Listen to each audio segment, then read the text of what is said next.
Assalamualaikum Ustaz. Waalaikumsalam. Anak telah bercerai dan mempunyai 2 orang anak. Kita sama-sama tahu dampak buruk dari perceraian kepada anak. Yang saya tanyakan, apakah dampak buruk atau negatif itu bisa dihilangkan? Bentuk ikhtiar saya mencekolahkan anak-anak di sekolah Islam yang bermanhaj salaf. Dan di rumah saya berusaha untuk menghidupkan sunnah-sunnah Rasul Sallallahu Alaihi Wasallam. Mohon nasihatnya dan doanya buat saya dan anak-anak saya. Syukron Ustaz. Jazakallah khair. Jamaah, perceraian ini kalau sesuai dengan sunnah. Karena cerai itu ada yang bid'ah, ada yang sunnah. Perceraian kalau sesuai dengan sunnah, insya Allah dampak negatifnya akan berkurang. Bahkan bisa jadi perceraian itu berdampak positif. Bisa jadi. Ketika tidak bercerai, suami istri ini tiap hari ribut, kesian sama anaknya. Malah kumpulnya suami istri ini di rumah menyebabkan anak-anaknya jadi trauma.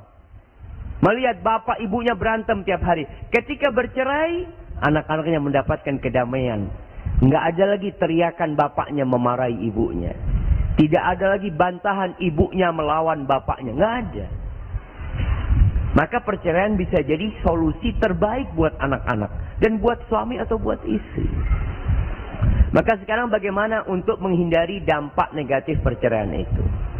Nasihat anak, jangan jauhkan anak dari ibunya atau dari bapaknya. Karena biasanya kalau bercerai, anak ikut ibunya, sang ibu itu akan memberikan vaksin kebencian kepada bapaknya. Bapak kamu itu kayak gini, bapak kamu seperti ini. Dan itu terjadi, jemaah. Kalau anak ikut bapaknya sama. Bapaknya berusaha menghalangi anaknya dari ibunya, bahkan mengancam ibunya. Kalau kamu melihat anak, nanti aku akan bawa lari anak ini supaya kamu tidak ketemu lagi sama anak itu. Sudah, jangan berkunjung ke rumah. Jangan lihat anaknya. Ini dampak buruk dari perceraian. Walaupun terjadi perceraian, status ibunya nggak akan berubah. Dia tetap ibunya. Status bapaknya tetap bapaknya. Yang berubah itu status suami istri ini. Ini bukan suami, ini bukan istri. Tapi kalau bapak tetap bapak, nggak akan berubah. Hati-hati orang tua yang menanamkan kebencian kepada anaknya. Kata Nabi Muhammad sallallahu alaihi wasallam, la yadkhulul jannah qati. Nggak masuk surga orang yang memutuskan tali silaturahim. Ibu menyebabkan anak durhaka sama bapaknya.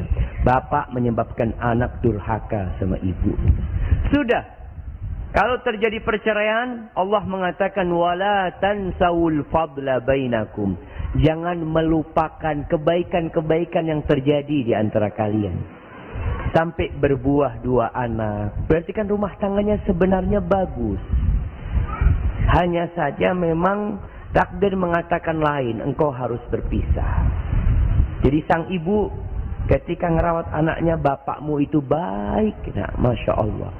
Bapakmu itu perhatian sama ibu, sama engkau itu cinta bapakmu itu. Hanya memang, ya mungkin ibu nggak bisa melanjutkan pernikahan dengan bapak, ya. Mungkin takdirnya berbicara lain. Bikin anak itu menerima. Sehingga anak itu kalau mau ketemu bapak, fadol nak ketemu bapakmu. Sang bapak pun seperti itu. Untuk mengurangi dampak negatif perceraian ini. Sampaikan. Kadang-kadang mereka tanya, kenapa bapak sama ibu berpisah? Waduh, nak, bapakmu itu wanita nakal. Wanita nakal. Kok bapakmu?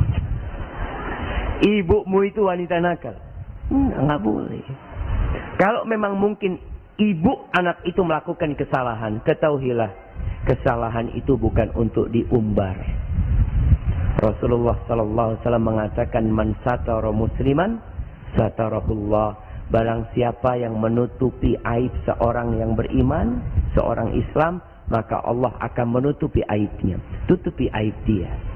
Sudahlah. Kalau itu memang harus menjadikan sebab perpisahan, udah berpisah dengan cara baik-baik. Kepada mertua, anak-anak juga kenalkan kepada kakek dan neneknya. Berangkat ke sana. Kemudian peran kakek dan nenek. Jangan sampai membuat cucunya ini benci sama ibunya juga. Kadangkala ada peran orang banyak yang menciptakan kondisi permusuhan. Itu harus dihindari. Barakallahu fiik.